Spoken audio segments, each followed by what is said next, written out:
നമ്മുടെ നാട് അതിവേഗത്തിൽ മാറിക്കൊണ്ടിരിക്കുകയാണ്. ഞാനിപ്പോൾ ഇന്നലെ ഡൽഹിയിലായിരുന്നു. ഡൽഹിയിൽ നിന്ന് നേരെ തിരുവനന്തപുരം പോയി രാവിലെ മന്ത്രിസഭാ യോഗത്തിൽ പങ്കെടുത്തിട്ടാണ് ഇങ്ങോട്ട് വന്നത്. ഇന്നലെ ഡൽഹി പോയപ്പോൾ രാജ്യത്തെ ഈസ് ഓഫ് ഡൂയിങ് ബിസിനസ്സിൽ തുടർച്ചയായി രണ്ടാമത്തെ വർഷവും ടോപ്പ് അച്ചീവർ പദവി നമ്മുടെ സംസ്ഥാനം കൈവരിച്ചു. അതിന്റെ പുരസ്കാരം ഏറ്റുവാങ്ങിയിട്ടാണ് ഞാൻ ഡൽഹിയിൽ നിന്ന് തിരുവനന്തപുരത്ത് എത്തിയത്. വ്യവസായത്തിൽ നമ്മൾ ഒന്നും നടക്കില്ല, കേരളം ഏറ്റവും പുറകിലാണ് എന്നൊക്കെയായിരുന്നു ഒരു പൊതുവർത്തമാനം ഉണ്ടായിരുന്നത്. ഒന്നാം പിണറായി സർക്കാരിന്റെ സന്ദർഭത്തിൽ നിയമ ഭേദഗതികളും സംവിധാനങ്ങളുടെ ഒരു അടിത്തറയിട്ടു. ആ അടിത്തറയുടെ തുടർച്ചയാണ് ഈ ഗവൺമെന്റ് മുന്നോട്ട് കൊണ്ടുപോയത്. അങ്ങനെ വന്നപ്പോ ആദ്യത്തെ വർഷം ഈ ഗവൺമെന്റ് വന്നു. അപ്പോ കഴിഞ്ഞതിന്റെ തുടർച്ചയിൽ നമ്മൾ വളരെ പുറകിലായിരുന്നതിൽ നിന്ന് നിയമം ചട്ടമൊക്കെ കഴിഞ്ഞ ഗവൺമെന്റ് ഭേദഗതി ചെയ്തതിന്റെ തുടർച്ചയിൽ നമ്മൾ 15ലേക്ക് എത്തി. ഈ ഗവൺമെന്റിന്റെ ആദ്യത്തെ വർഷം. കഴിഞ്ഞ വർഷം നമ്മൾ രാജ്യത്ത് 1ാം സ്ഥാനത്തെത്തി ഈസ് ഓഫ് ഡൂയിങ് ബിസിനസ്സിൽ. അതൊരു അത്ഭുതമായിരുന്നു. ഇതിന് 1ാൽ എത്തുക കേരളത്തിന് ഇത് പറ്റുമോ, ഇതൊരു എന്തോ സൂത്രല്ലേ എന്നൊക്കെയായിരുന്നു പറഞ്ഞിരുന്നത്. ഈ വർഷം 2024 റാങ്കിങ് വന്നപ്പോഴും 1ാം ആദ്യം വിളിച്ച് ടോപ്പ് അച്ചീവർ ഫാസ്റ്റ് മൂവർ പദവിയിൽ കേന്ദ്രമന്ത്രി പുരസ്കാരം നൽകിയത് നമ്മുടെ സംസ്ഥാനത്തിനാണ്. അത് ഓരോ മലയാളിക്കും അഭിമാനിക്കാൻ കഴിയാവുന്നതാണ്. അതിന് തൊട്ട് മുൻപാണ് നമ്മൾ ലോകത്ത് തന്നെ ഒരു പുതിയ മാതൃക സൃഷ്ടിച്ചു. അതിദരിദ്രരില്ലാത്ത ഏക സംസ്ഥാനമായി കേരളം മാറി. ലോകത്ത് ചൈനയാണ് ഒരിക്കൽ അതിദാരിദ്ര്യ വിമുക്ത പ്രഖ്യാപനം നടത്തിയത്. നമ്മളതൊരു രാജ്യമാണ്. ഇതൊരു രാജ്യത്തിനകത്ത് ഒരു സംസ്ഥാനം ഒരു നിലപാട് സ്വീകരിച്ചുകൊണ്ട് നടത്തിയ പ്രവർത്തനങ്ങളുടെ ഭാഗമായി അതിദാരിദ്ര്യ വിമുക്തമായി.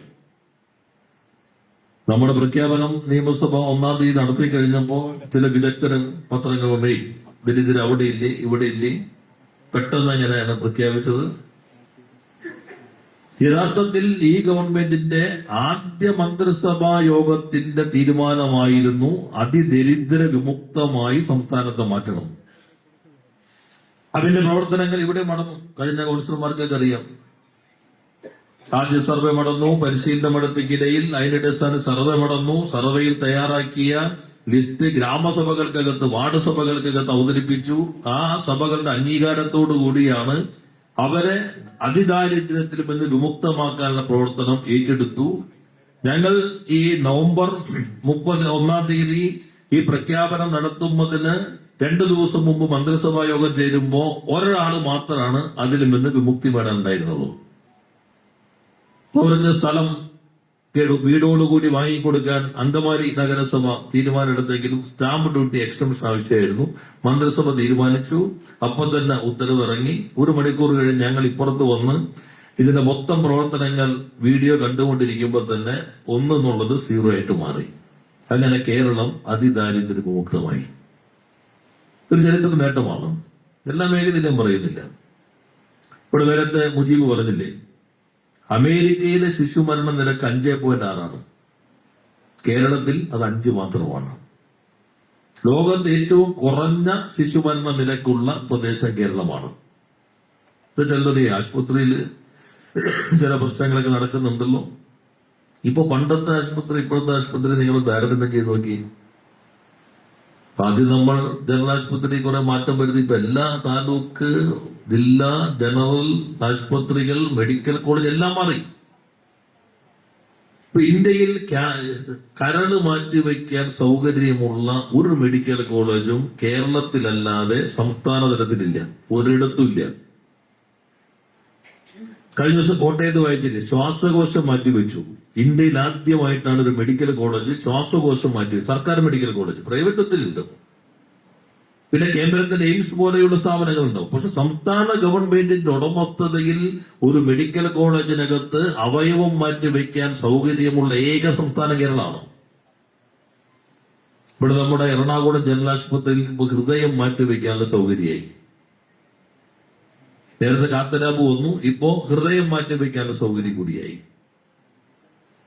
എന്ന് മാത്രമല്ല, രാജ്യത്തിന്റെ ചരിത്രത്തിൽ ആദ്യമായി ഒരു സംസ്ഥാന ഗവൺമെന്റ് അവയവം മാറ്റിവെക്കുന്നതിന് വേണ്ടി മാത്രം ഒരു ഇൻസ്റ്റിറ്റ്യൂട്ട് കോഴിക്കോട് ആരംഭിക്കുകയാണ്.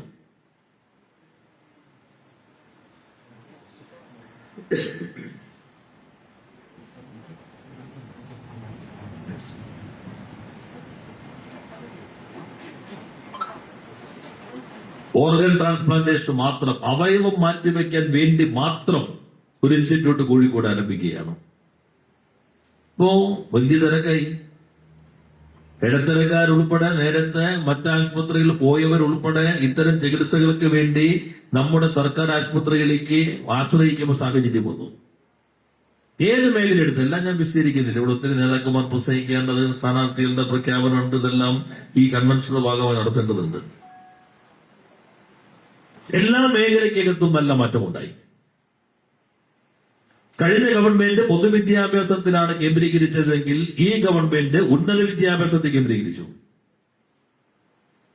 ഉന്നത വിദ്യാഭ്യാസത്തിന്റെ കാര്യത്തിൽ ഇന്ത്യയിലെ ഏറ്റവും മികച്ച യൂണിവേഴ്സിറ്റികൾ എടുക്കുമ്പോ പബ്ലിക് യൂണിവേഴ്സിറ്റികളിൽ 5ാം സ്ഥാനത്ത് കേരള യൂണിവേഴ്സിറ്റിയും 6ാം സ്ഥാനത്ത് നമ്മുടെ കൊച്ചി യൂണിവേഴ്സിറ്റിയുമാണ്. കേരളത്തിലല്ല, ഇന്ത്യയിലെ ഏറ്റവും മികച്ച 100 കോളേജുകളുടെ ലിസ്റ്റ് കേന്ദ്രം പ്രഖ്യാപിച്ചപ്പോൾ, നമ്മളല്ല, യൂണിയൻ ഗവൺമെന്റ് പ്രഖ്യാപിച്ച ലിസ്റ്റിൽ 18 എണ്ണം കേരളത്തിലാണ്. കേരളം ചെറിയ പ്രദേശമാണ്. അവിടെയാണ് ഇന്ത്യയിലെ മികച്ച 100 കോളേജുകളിൽ 18 കോളേജുകളുള്ളത്. ആരോഗ്യ മേഖല, വിദ്യാഭ്യാസ മേഖല, അതേപോലെ തന്നെ നേരത്തെ പറഞ്ഞ അതിദാരിദ്ര്യ വിമുക്തം, വ്യവസായ മേഖല, നേരത്തെ ഈസ്റ്റ് ഓഫ് ഡൂയിങ് ബിസിനസ് ഞാൻ പറഞ്ഞു, വ്യവസായ സൗഹൃദം. ഇപ്പൊ ഇവിടെ തന്നെ എത്ര പുതിയ വ്യവസായവും നിങ്ങൾ നോക്കി. അദാനിയുടെ ലോജിസ്റ്റിക് പാർക്ക് 70 ഏക്കറിലാണ് 500 കോടിയിലധികം മുതൽ മുടക്കോടുകൂടി മുഖ്യമന്ത്രി ഇവിടെ കല്ലിട്ടു. ലോകത്തിലെ ഏറ്റവും വലിയ ലോജിസ്റ്റിക് കമ്പനിയാണ് പനറ്റൂണി, അമേരിക്കൻ കമ്പനിയാണ്. അവരാണിപ്പോ നമ്മുടെ ബിലാൽ സിംഗിന്റെ സ്ഥലത്ത് കഴിഞ്ഞ ദിവസം അവരുടെ MD ഉൾപ്പെടെ വന്ന് കരാർ ഒപ്പുവെച്ച് അവരുടെ ലോജിസ്റ്റിക് പാർക്ക് അവിടെ വരികയാണ്.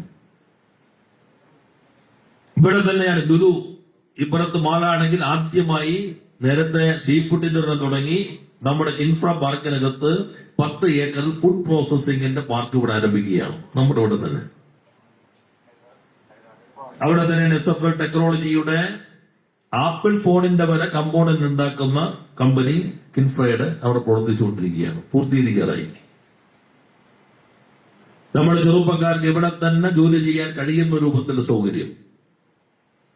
ജോലി കിട്ടണമെങ്കിൽ ബിരുദം മാത്രം പോരാ, അവിടെ ആവശ്യമായ സ്കില്ല് കൂടി വേണം. അതിനാണ് നമ്മളിപ്പോൾ TCCയുടെ സ്ഥലത്ത് BPCയിലുമായി ചേർന്ന് സ്കിൽ ഡെവലപ്മെന്റ് അക്കാദമി ആരംഭിക്കുന്നത്. ഒരു വർഷം 1600 പേർക്ക് ചെറുപ്പക്കാരികൾ സൗജന്യമായിട്ട് സ്കിൽ പരിശീലനമാണ്. സൗജന്യം എന്ന് പറഞ്ഞാൽ രജിസ്ട്രേഷൻ ഫീസ് മാത്രമേ ഉള്ളൂ. തെരഞ്ഞെടുത്ത് കഴിഞ്ഞാൽ ഫീസില്ല, ഭക്ഷണം ഫ്രീ, ഹോസ്റ്റൽ ഫ്രീ, പുസ്തകം ഫ്രീ, യൂണിഫോം ഫ്രീ. കഴിഞ്ഞാൽ നേരെ ജോലിയും മിക്കവാറും ഉറപ്പാകുന്ന രൂപത്തിലുള്ള സ്കിൽ സംവിധാനം അത് നമ്മളിവിടെ ആരംഭിച്ചു. എന്നാൽ കേരളത്തിലാകെ 20 ലക്ഷം പേർക്ക് തൊഴിൽ കൊടുക്കാൻ കഴിയുന്ന രൂപത്തിലുള്ള വിജ്ഞാന കേരളം പദ്ധതി.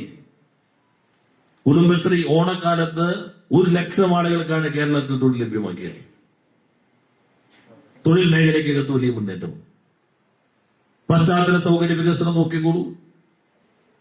നമ്മുടെ ദേശീയപാത വീതി കൂട്ടൽ പൂർത്തീകരിക്കാറായി. ജനുവരിയിൽ ഒരു ഭാഗം പൂർത്തീകരിച്ച ഭാഗം മുഴുവൻ ഉദ്ഘാടനം ചെയ്യാൻ പോവുകയാണ്. ഇവിടെ മെട്രോ കാക്കനാട്ടേക്ക് പൂർത്തീകരിക്കും. തിരുവനന്തപുരത്ത് പുതിയ മെട്രോ പ്രഖ്യാപിച്ചിരിക്കുന്നു. വാട്ടർ മെട്രോ ഇപ്പോ നമ്മുടെ മണ്ഡലത്തിലേക്ക് കൂടി കൊണ്ടുവന്നു. ഏതൊരു വാട്ടർ മെട്രോ വന്നു. ആ സംവിധാനം ശക്തിപ്പെടുന്നു. ഡിസംബറോടുകൂടി തന്നെ പൊന്നാനി വരെയുള്ള ദേശീയ ജലപാതയുടെ 1ാം ഘട്ടം അത് ഉദ്ഘാടനം ചെയ്യാൻ പോവുകയാണ്. നല്ല മാറ്റം ഈ മേഖലയിലാകെ വരികയാണ്. ഇപ്പോ ഗവൺമെന്റ് പ്രഖ്യാപിച്ചിട്ടുള്ള കാര്യങ്ങൾ, ഈ അടുത്ത ഗവൺമെന്റ് പാസ്സാക്കിയിട്ടുള്ള നിയമങ്ങൾ, അതിലൊന്ന് ഏക കിടപ്പാട സംരക്ഷണ നിയമം. കഴിഞ്ഞ ഗവൺമെന്റിന്റെ സമയത്ത് ഏറെ മാധ്യമങ്ങളിൽ വന്ന ഒന്നായിരുന്നു.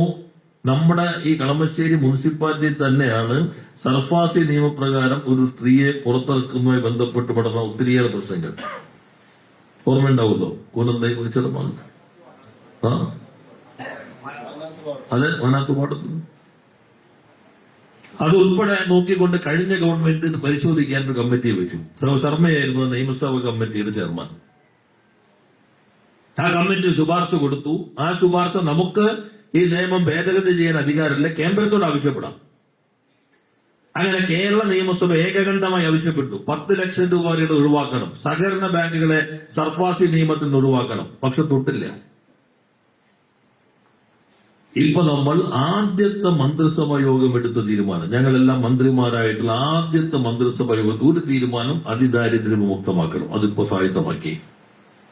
മറ്റൊരു തീരുമാനം ഏക കിടപ്പാടം സംരക്ഷിക്കണം, അതിന് നിയമം കൊണ്ടുവരണം. മാനിഫെസ്റ്റോയിലുണ്ട്. ആദ്യത്തെ മന്ത്രിസഭാ യോഗം തീരുമാനിച്ചു. പക്ഷെ സർഫാസിലൂടെ നമുക്ക് അധികാരമില്ല, കേന്ദ്ര നിയമമാണ്. നമ്മൾ മാറ്റണം എന്നാവശ്യപ്പെട്ടിട്ട് അവരനങ്ങുന്നുമില്ല. ആദ്യത്തെ മന്ത്രിസഭാ യോഗം ഒരു കമ്മിറ്റിയെ നിയോഗിച്ചു, സീനിയർ അഭിഭാഷകർ ഉൾപ്പെടെ. അവരും പറഞ്ഞു ഇതിപ്പോ നമ്മൾ തൊടാൻ പറ്റില്ല, അവരും കൂടെ ആവശ്യപ്പെടാം. ബദിരകരണം തന്നെയാണ്, ആവശ്യപ്പെട്ടിട്ട് കാര്യം നടപടിയില്ല. ഇപ്പൊ നമ്മൾ കൊണ്ടുവന്ന നിയമം, നഗരത്തിൽ 5 സെന്റ്, മുനിസിപ്പാലിറ്റിക്ക് നഗരം വരും, ഗ്രാമത്തിൽ 10 സെന്റ് മാത്രം സ്ഥലമുള്ള ഒരു കുടുംബം 5 ലക്ഷം രൂപ വരെ വായ്പ എടുത്തു. അത് കല്യാണാകാം, അല്ലെങ്കിൽ എന്തെങ്കിലും കച്ചവടം തുടങ്ങാനാകാം, മക്കളുടെ വിദ്യാഭ്യാസമാകാം, വീട് വയ്ക്കാനാകാം. 5 ലക്ഷം രൂപ വരെ വായ്പ എടുത്തിട്ട് തങ്ങളുടേതല്ലാത്ത കാരണം കൊണ്ട് തിരിച്ചടവ് മുടങ്ങി. ചിലര് ഈ വായ്പ എടുത്താൽ പിറ്റേ ദിവസം വരെ എടുത്തതിന് മറക്കും. പിന്നെ ജപ്തി വരുമ്പോഴായിരിക്കും ഈ വായ്പ എപ്പോഴും ഞാൻ എടുത്തേ, ഒറ്റടവും ഉണ്ടാവില്ല. അങ്ങനെയുള്ള ആളുകൾക്ക് ഉള്ളതല്ല.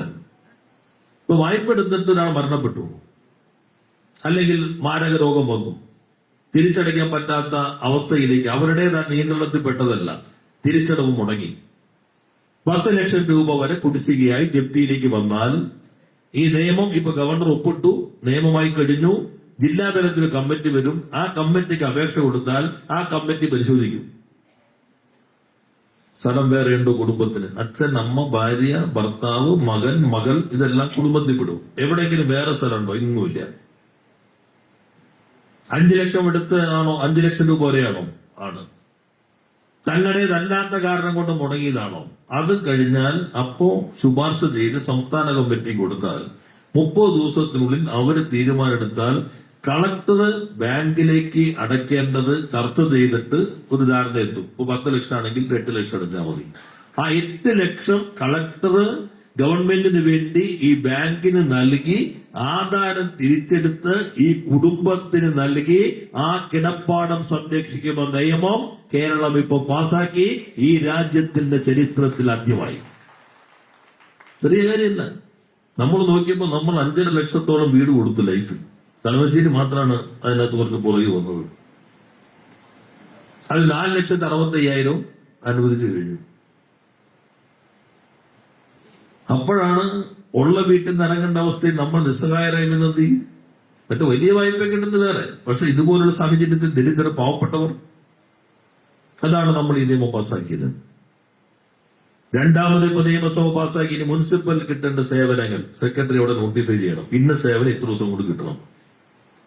അതിൽ പ്രത്യേക സേവനങ്ങൾ ഉണ്ടാക്കണം, അതും പ്രത്യേകം വിജ്ഞാപനം ചെയ്യണം. കേരളത്തിലാകെ ഏത് വകുപ്പിലും വിജ്ഞാപനം ചെയ്തില്ലെങ്കിൽ അവന്റെ മേലുദ്യോഗസ്ഥന് 10,000 രൂപ ഫൈൻ അടിക്കും. പ്രത്യേക സേവനം ഇപ്പൊ ഇന്ന സർട്ടിഫിക്കറ്റ് 5 ദിവസം കൊണ്ട് കിട്ടണം. 5 ദിവസം കഴിഞ്ഞു 6 ആയി, 7 ആയി, 8 ആയി, 9 ആയി, 10 ആയി, കിട്ടിയില്ലേ? കിട്ടിയതായിട്ട് കണക്കാക്കാം. പിന്നെ ഓഫീസിൽ കയറണ്ട. ഇതാണ് പുതിയ നിയമം ഈ പാസ്സാക്കി. അതിപ്പോ ഇന്ന് ഗവർണർ ഒപ്പിട്ട് തിരിച്ചു വന്നു. അപ്പൊ അത് നിയമമായി. പിന്നെ പ്രത്യേകമല്ലാത്ത സേവനങ്ങൾ ചിലത് അങ്ങനെ ആക്കാൻ പറ്റില്ല. അതും ഇത്ര ദിവസം കിട്ടിയില്ലെങ്കിൽ നിങ്ങൾക്ക് അപ്പീൽ കൊടുക്കാം. വീഴ്ച വരുത്തിയ സമയത്തിന് നൽകാത്ത ഉദ്യോഗസ്ഥന് 10,000 രൂപ ഫൈൻ അടിക്കാം. അപ്പൊ ഉദ്യോഗസ്ഥനും കൊടുക്കേണ്ട ആൾ ഒന്നിച്ച ചായ കുടിക്കണേ. അപ്പൊ അവരെങ്ങനെ ഫൈൻ അടിക്കും? അതുകൊണ്ട് നമ്മളിപ്പോ ഒരു സ്വതന്ത്ര സേവനാവകാശ കമ്മീഷൻ, സർക്കാരിന്റെ സെക്രട്ടറി തലത്തിലൊക്കെ പ്രവർത്തിച്ച ഒരാൾ സേവനാവകാശ കമ്മീഷൻ ലഭിക്കേണ്ട സേവനം സമയത്തിന് ലഭിച്ചില്ലെങ്കിൽ ഈ കമ്മീഷന് പരാതി കൊടുത്താൽ ഏത് ഉദ്യോഗസ്ഥനെയും ശിക്ഷിക്കാൻ, ഫൈനടിക്കാൻ അധികാരമുള്ള ഒരു കമ്മീഷനും ഇപ്പൊ നിലവിൽ വന്നു കഴിഞ്ഞു. ആദ്യമായിട്ടാണ് ഈ നിയമം വന്നു. വേറെ പല നിയമങ്ങളുണ്ട്, എല്ലാത്തിലേക്കും പോകുന്നില്ല. ഇപ്പൊ ഗവൺമെന്റ് നടത്തിയ പ്രഖ്യാപനം നോക്കൂ. ക്ഷേമ പെൻഷനെല്ലാം 2000 രൂപയ്ക്ക് 1600 ഒറ്റയടിക്ക് 2000. അപ്പൊ പത്രങ്ങൾ എഴുതിക്കൊണ്ട് 1800 ആവും 1800 ആവും. നമ്മൾ 2000 എന്നായി. ആ പത്രക്കാരൻ 1800 അപ്പൊ ആരോ പറഞ്ഞ 1800. നിങ്ങൾ കണക്കൂട്ടിയൊരു ദിവസം എഴുതുന്നു, ആരൊക്കെ ഉത്തരവാദിത്വം. അപ്പൊ എഴുതാൻ തുടങ്ങി. തെരഞ്ഞെടുപ്പ് വന്നപ്പോ ഉടനെ പ്രഖ്യാപിച്ചിരിക്കുന്നു. 2016 LDF അധികാരത്തിൽ വരുന്നതിന് മുൻപ് ഒരു പ്രകടന പത്രിക ഇറക്കിയിരുന്നു. ആ പ്രകടന പത്രികയിൽ നമ്മൾ പറഞ്ഞത് ക്ഷേമ പെൻഷൻ 1000 രൂപയാക്കുന്നതാണ്. 600 ആയിരുന്നു, 1000 ആക്കും. എത്രയാക്കി? 1600 രൂപയാക്കി. പറഞ്ഞതിനപ്പുറത്തേക്ക് പോയി. കാരണം എന്താ? കോവിഡ്, ജനങ്ങൾ പുറത്തിറങ്ങാൻ പറ്റുന്നില്ല. പെൻഷൻ കിട്ടുന്ന ആളുകൾ നേരെ മക്കളെ നിന്ന് എന്തെങ്കിലും വാങ്ങിച്ചേക്കും, മക്കൾക്ക് പോയി ജോലിക്ക് പോകാൻ പറ്റുന്നില്ല. അതെല്ലാം പരിഗണിച്ചുകൊണ്ടാണ് 5 വർഷം കൊണ്ട് 1000 എത്തിച്ചാൽ മതി എന്ന വാഗ്ദാനം മാത്രമാണ് ജനങ്ങൾക്ക് നൽകിയെങ്കിൽ 1600 രൂപയാക്കി വർദ്ധിപ്പിച്ചു. ഇത്തവണ നമ്മൾ പ്രകടന പത്രികയിൽ പറഞ്ഞു 2500 ആകും. എന്നാൽ നമുക്കൊരു ഞെരുക്കം വന്നു. ഞെരുക്കം നമ്മുടെ കുഴപ്പമല്ല, നമുക്ക് അർഹമായ ഫണ്ട് കേന്ദ്രം നൽകുന്നില്ല. പെൻഷൻ മുടങ്ങുന്ന അവസ്ഥ വരെ വന്നു. അപ്പൊ നിയമസഭയിൽ മുഖ്യമന്ത്രി പറഞ്ഞു, സർക്കാർ ജീവനക്കാർക്ക് ശമ്പളം കിട്ടുന്നുണ്ടെങ്കിൽ ക്ഷേമ പെൻഷൻ കിട്ടുന്ന പാവപ്പെട്ടവർക്കും മുടക്കമില്ലാതെ കൊടുക്കണം. 2500 എന്നത് ഞങ്ങൾ പ്രഖ്യാപിച്ചിട്ടുണ്ട്. പക്ഷെ ഇപ്പൊ ഞങ്ങളുടെ മുൻഗണന കൊടുത്തുകൊണ്ടിരിക്കുന്നത് മുടക്കമില്ലാതെ കൊടുക്കലാണ്. ഒരു ഞെരുക്കമുണ്ട്. സ്ഥിതി മെച്ചപ്പെടുമ്പോ വർദ്ധിപ്പിക്കും. ഇപ്പോ മുടക്കമില്ലാതെ കൊടുക്കും, പിന്നെ മുടക്കമില്ലാതെ നൽകിക്കൊണ്ടിരുന്നു. ഇപ്പൊ സ്ഥിതി കുറച്ച് മെച്ചപ്പെട്ടു. എന്നുവെച്ചാൽ അവിടെ നിന്ന് വന്നിട്ടല്ല, നമ്മുടെ ആഭ്യന്തര വരുമാനം ഒന്ന് കൂടി, നികുതി കൂടി, എല്ലാം കൂടി വന്നപ്പോ നേരത്തെ പറഞ്ഞ വാക്ക് പാലിച്ചുകൊണ്ട് ഇപ്പൊ ഒറ്റയടിക്ക് 2000 രൂപയാക്കി. നവംബർ മാസത്തിൽ കിട്ടുന്നത് 3600 രൂപയാണ്. കഴിഞ്ഞ മാസത്തെ 1600, ഈ മാസത്തെ 2000. പിന്നെ നമ്മൾ പ്രകടന പത്രികയിൽ പറഞ്ഞു വീട്ടമ്മമാർക്ക് പെൻഷൻ കൊടുക്കുന്നു. ഇപ്പൊ മഞ്ഞക്കാർഡ്, പിങ്ക് കാർഡിലുള്ള 35 വയസ്സിനും 60 വയസ്സിനും ഇടയിൽ പ്രായമുള്ള മറ്റൊരു പെൻഷനും ലഭിക്കാത്ത ആളാണെങ്കിൽ ആ സ്ത്രീകൾക്ക് മാസം 1000 രൂപ നൽകാനുള്ള തീരുമാനം എടുത്തു. ചെറിയ കാര്യമില്ല. 32 ലക്ഷത്തോളം ആള് വരും. ഇപ്പൊ അതിന് മാനദണ്ഡങ്ങളെല്ലാം പ്രസിദ്ധപ്പെടുത്തി. വേറെ പെൻഷൻ കിട്ടാൻ പാടില്ല. വേറെ ഏതെങ്കിലും ജോലി കിട്ടിയാൽ ഈ പെൻഷൻ നഷ്ടപ്പെടും. 1000 ഉറുപ്പിക വെച്ചിട്ട് ഒരു കുടുംബത്തിൽ. അപ്പൊ ചില വീട്ടിലാണെങ്കിൽ 2 പേർക്ക് പെൻഷൻ കിട്ടുന്നുണ്ടോ? ഇപ്പൊ 4000. പിന്നെ മക്കള് പെൺകുട്ടി ഉണ്ടെങ്കിൽ ഈ കാടിപ്പെട്ടതാണ് ദേ കിട്ടുന്നു. 2 പെൺകുട്ടികളുണ്ടെങ്കിൽ 6000. അതുകൂടാതെ ഇപ്പോ അവരുടെ മക്കളുണ്ടെന്ന് കരുതുക. ITI കഴിഞ്ഞ് നിൽക്കുന്നു, ഡിപ്ലോമ കഴിഞ്ഞ് നിൽക്കുന്നു, ഡിഗ്രി കഴിഞ്ഞ് നിൽക്കുന്നു. ജോലി കിട്ടണമല്ലോ. ജോലിക്ക് അപേക്ഷ കൊടുക്കണം, ഫീസ് ഉണ്ടാവും. അല്ലെങ്കിൽ PSC കോച്ചിങ്, അല്ലെങ്കിൽ വേറെ സ്കില്ല് കൂടി വേണ്ടി വരും, പരിശീലനം. അതിന്റെ സൗകര്യം ഗവൺമെന്റ് ഒരുക്കണം. ആ ഗവൺമെന്റ് ഒരുക്കുമ്പോൾ ഈ സൗകര്യങ്ങൾക്ക് വേണ്ടി ആ ചെറുപ്പക്കാരിക്ക് മാസം 1 ലക്ഷത്തിൽ താഴെ വരുമാനമുള്ള കുടുംബത്തിൽപ്പെട്ടവരാണെങ്കിൽ മാസം 1000 രൂപ ചെലവ്. അപ്പൊ എത്ര രൂപയെന്നൊക്കെ ഒരു കുടുംബത്തില്? 4 2 6 1 7000 രൂപ ഒരു കുടുംബത്തിലേക്ക് ഒരു മാസം ഗവൺമെന്റ് ഈ രൂപത്തിൽ വരികയാണ്. ആശ അംഗനവാടി 1000 രൂപ വെച്ച് വർദ്ധിപ്പിച്ചു. അംഗനവാടി ടീച്ചർമാർ, ഹെൽപ്പർമാർ, സാക്ഷരതാ പ്രേരക് 1000 രൂപ വർദ്ധിപ്പിച്ചു. പ്രീ പ്രൈമറി ടീച്ചർമാർ, ആയമാർ 1000 രൂപ വെച്ച് വർദ്ധിപ്പിച്ചു. പാചക തൊഴിലാളികൾ സ്കൂളിലെ ദിവസവേതനമാണ് 50 രൂപ വെച്ച് 1100 വർദ്ധിപ്പിച്ചു. അപ്പൊ നമ്മുടെ സ്ഥിതി ഒന്ന് മെച്ചപ്പെട്ടു. നമ്മുടെ ആഭ്യന്തര വിഭവ സമാഹരണത്തിന്റെ അടിസ്ഥാനത്തിൽ മെച്ചപ്പെട്ട് കഴിഞ്ഞപ്പോ ഈ രൂപത്തിൽ ക്ഷേമ ആനുകൂല്യങ്ങൾ എല്ലാം പ്രഖ്യാപിച്ചു. അപ്പൊ മാധ്യമങ്ങൾ എഴുതി പ്രഖ്യാപനം ഉണ്ടാവുള്ളൂ, കൊടുക്കലുണ്ടാവില്ലേ? ഇപ്പൊ നവംബർ മുതൽ കൊടുത്തു കൊടുക്കുകയാണ്. ഇപ്പൊ എല്ലായിടത്തും പഞ്ചായത്തുകൾ സെക്രട്ടറിമാരെ ചുമതലപ്പെടുത്തിയേക്കാണ്.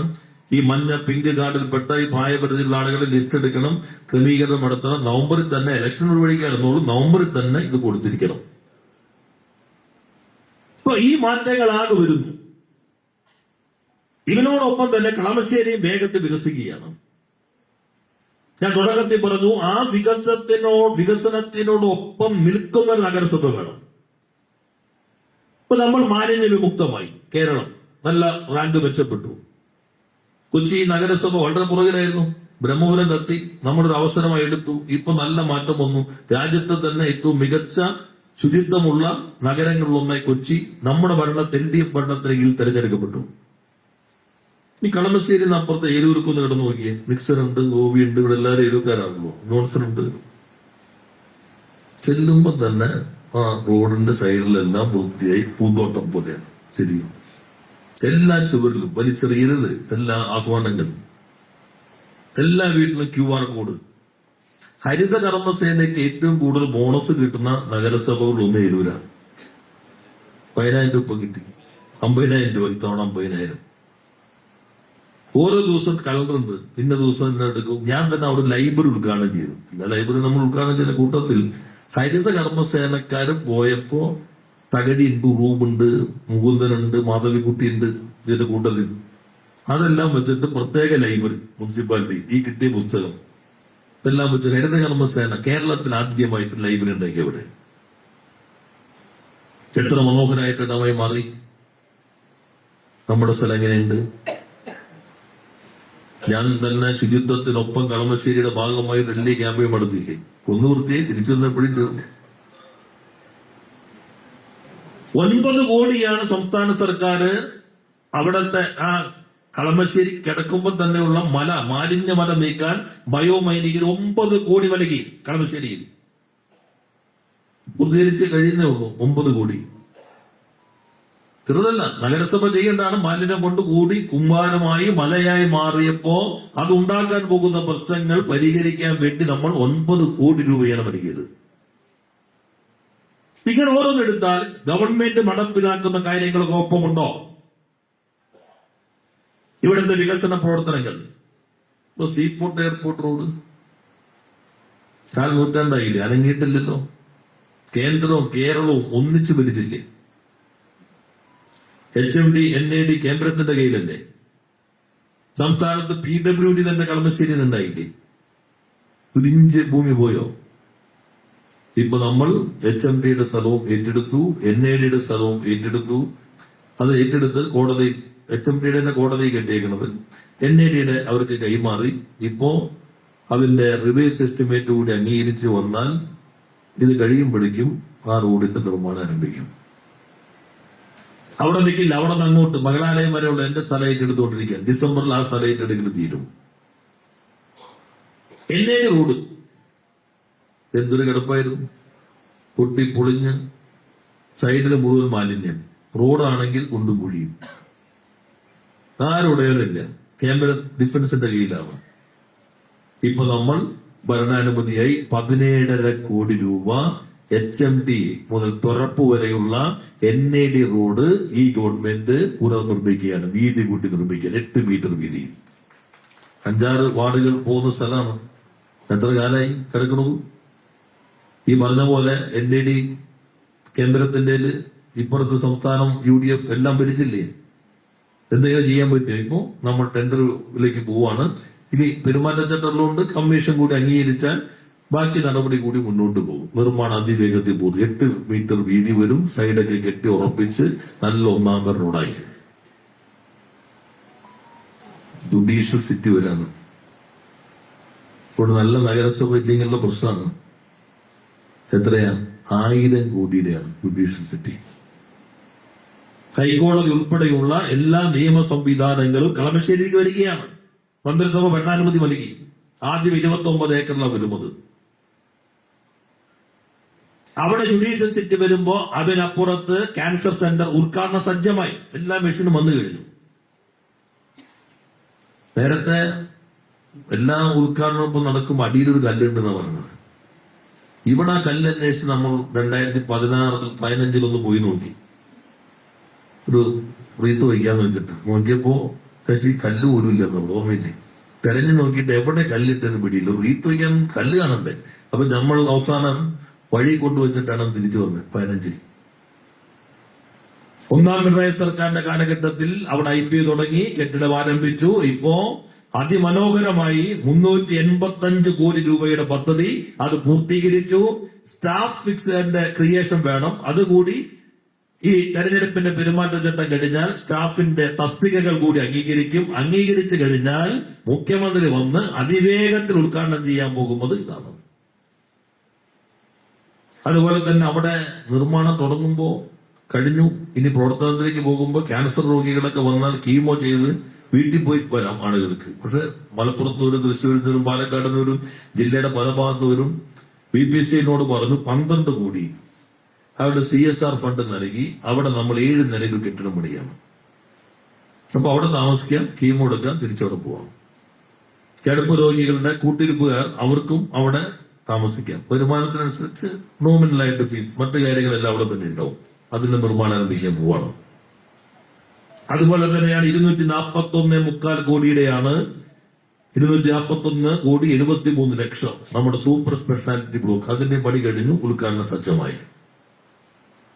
അപ്പോ judicial city, medical college, cancer centre, Adani park, Lulu park, SIFT, വേറെ 2 ലോജിസ്റ്റിക് പാർക്ക്, ഇതെല്ലാം കൂടി വരുമ്പോൾ സീപോർട്ട് എയർപോർട്ട് റോഡിനേക്കാൾ തിരക്കുള്ളതായിട്ട് മാറും HMT റോഡ്.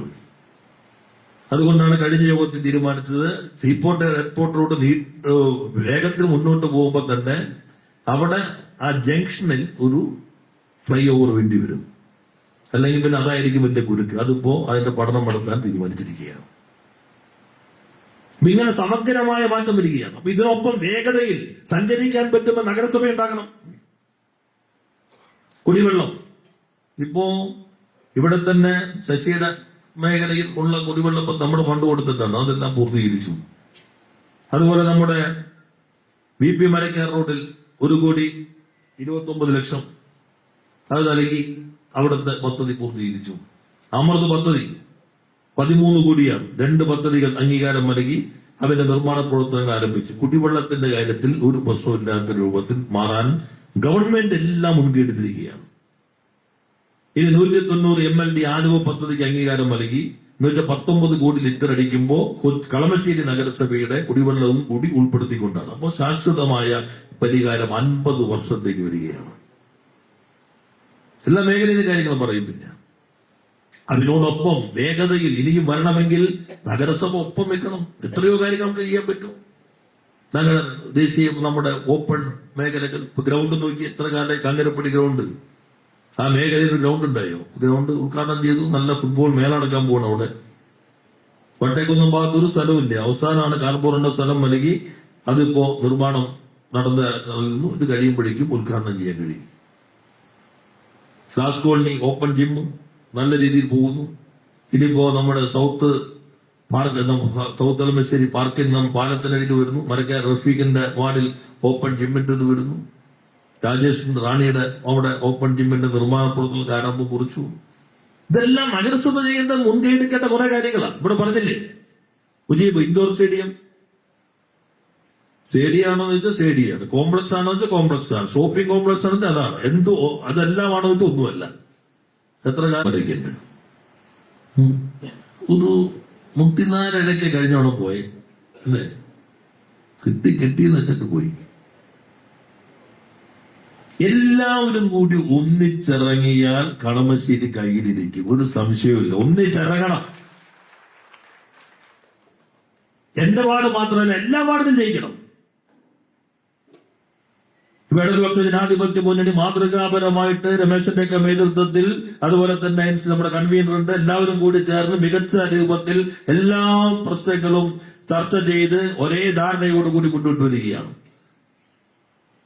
നാട്ടിൽ വരുന്ന മാറ്റങ്ങൾ, ഇവിടെ വരേണ്ട മാറ്റങ്ങൾ, ഇവിടെ ഉണ്ടായ 3 പരിമിതികൾ, 1-2 ആളുകളുടെ കയ്യിൽ നിന്ന് ഇവനാകെ വിമോചിപ്പിക്കേണ്ടതിന്റെ ആവശ്യം അത് ഈ നാട്ടിലാകെ ജനങ്ങളുടെ മനസ്സിലേക്ക് എത്തിക്കാൻ കഴിഞ്ഞാൽ ഞാൻ പറയുന്ന ഒരു സംശയവുമില്ല, ഇത്തവണ കളമശ്ശേരി നഗരസഭ ഇടതുപക്ഷ ജനാധിപത്യ മുന്നണി വിജയിക്കുക തന്നെ ചെയ്യും. ആ ഉത്തരവാദിത്വം നിങ്ങൾ ഏറ്റെടുക്കണം. ഓരോ വീട്ടിലേക്കും എത്തണം, ഓരോ വോട്ടറിലേക്കും എത്തണം, ഓരോ വോട്ടറേക്കും നേരിട്ട് തന്നെ കാണണം.